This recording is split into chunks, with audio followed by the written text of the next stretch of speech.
Hey guys, Brian from MBK Reptiles here. So today we're going to be talking about our leopard gecko project. Now, the truth is, I really messed up. It's 2021 and this breeding season, definitely not how it goes, but there's always some positive at the end, so we're definitely going to get through it. I mean, we're going to hope you guys are going to be able to really follow us through this process. It's going to be a little bit hard because there's going to be a lot of explanation, but I mean, it's going to be awesome content to be able to really understand what bigger breeders like ourselves go through. And it's not about what we go through year after year, but it's more of a long-term issue at this point. Because I mean, I planned for it and I messed up, but I planned for it like 5 years ago. So 5 years ago, we basically decided that we're going to expand our reptile breeding for leopard geckos. Now the issue is that every reptile breeder always wants to put more reptiles in a smaller room. So I mean, what happens is that, you know, we see an empty space or we see new racks being created and we're thinking, oh my God, I can put 100 more leopard geckos in this room that, for example, that you're seeing here. So what we did was about 5 years ago, we added this full wall here of leopard geckos with the wall in behind me which is where we keep our males. Now, we said, you know what, here I fit like maybe, I think it's like 150 females.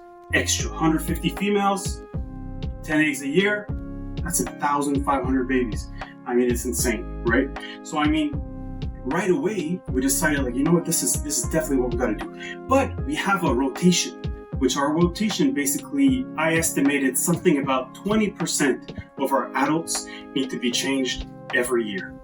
Now, one of those things is that if I have 500 adults and I'm only changing 100 a year, when I do an expansion, I have to be ready to fill up that and also be ahead of schedule and keep an extra 20%, which sounds easy, sounds straightforward, but is much harder to do than to just say it. So basically, yeah, I messed up. I did not keep more than that whole thing. So I mean, the whole system was basically off. And I mean, I have staff. I should have probably put myself to be on top of it more, but I didn't. And then basically what ended up happening was that last year we had not too much of a good year either. Because why? Well, number one is because we have old females and old males that are breeding. So our leopard geckos, some of them were 8, 9 years old. And I mean, in the breeding world, I'm sure you can ask other breeders, it's rare that you breed females, for example, for over 5 years. So I want to have a 5-year project, and then basically what we do is we sell our retired animals for pets.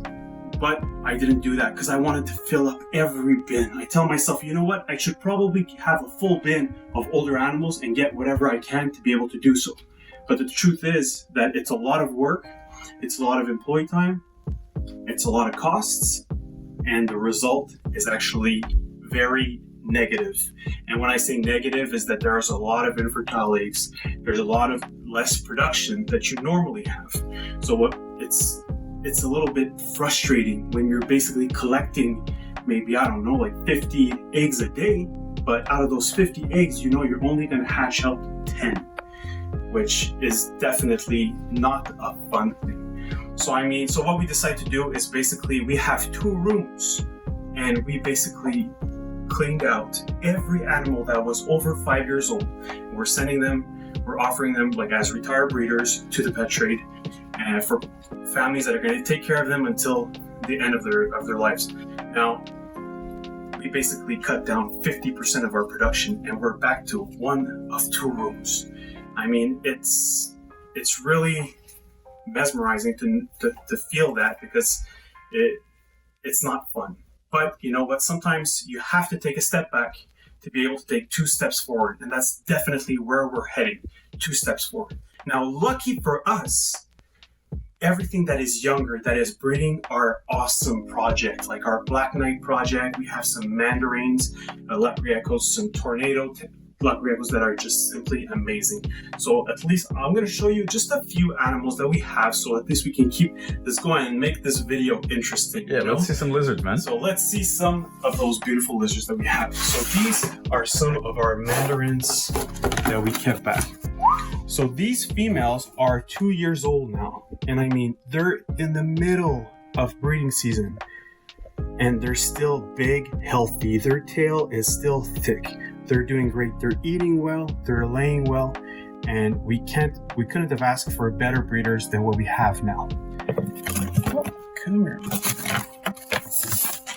So these are some of the ones that we actually really love. So we're keeping a lot more. We're gonna have to probably invest a lot of money in getting some new animals from different breeders to definitely increase our stock that we have. Now we have some here. So you see, this is one of our males that we bought. We call him Grenade because he is smoking hot. And he's definitely super orange. So he's a very high tangerine tornado produced by our friends at Urban Gecko. And he's one of our males. So he is only a year and a half old, and he's definitely been breeding well. I mean, again, we've been producing a lot of them, but there's still a little bit of infertility with them right now. So this can happen with some younger animals. So usually the good years are year 2, year 3, year 4 are definitely your best 3 years of breeding. And then from year 5, then it starts going down. You could keep them, but for us, we decided it's probably the best for us to be able to retire those breeders, give them a chance to live a longer life, and then basically get some new ones in and then start the process again. So we're definitely, by cutting down, we're going to be able to reach that point at a much faster level. Now, these are my everything. And I mean, when you breed less, but you have better quality, is definitely what makes a difference. So these are the Black Knights. Now, the Black Knights, they're definitely tricky. I'm going to have to look into them a little bit more when it comes to their longevity and their breeding status, because they are a smaller animal. So the Black Knights are selectively bred morph. They've been bred for about, I would say, over 10 years into basically keeping the darkest and the darkest animals until they were able to get a jet black animal. Now, I've been breeding them for a few years now, and for me, they're a much smaller animal. So we're trying to outbreed them with some of our giant leopard geckos to be able to produce some bigger and stronger gene animals. But by breeding them with other animals, it dilutes the black, and then we're basically a few years down the road. But luckily for us, the Black Knights, we've been keeping a lot of them in the past maybe 3 to 4 years. So our project is younger and produces well. So for example, this year, we're not producing much of the normal pet trade animal, but we're producing a lot more Black Knights. So money-wise, it makes more sense. But it's important for us because of our wholesale business to be able to produce a lot of pet trade animals. So a lot of those normal tangerines, blizzards, sunglows, leucistics, and all these more normalish looking that are more like around the $100 range leopard gecko for the wholesale market. We also export a lot to Japan, to Korea, to the US, a lot of bulk. But this year we're not able to do much of that because we have much less volume. But we do have a nice amount of Black Knights that we're basically going to be growing. Now for the Black Knights, I like to grow them to a bigger range. So basically keep them for maybe 6 months to even a year before offering them for sale, because they just come out a little bit smaller, and that might be just my lineage. This is just my experience and my opinion on the project. It's an awesome project. They look great, but this is just the way that we're doing it. So I mean, it's not always easy to make decisions like we did today. So I'm going to go around. I'm just going to go show you my room, and this is basically what I'm going to have to walk to every day to remind myself that, you know what, I mess up. But there's always like a positive vibe to it. Basically, we're going to get out to that, and within a few years, we'll be able to get it. So let's just go back and see what we're dealing with now.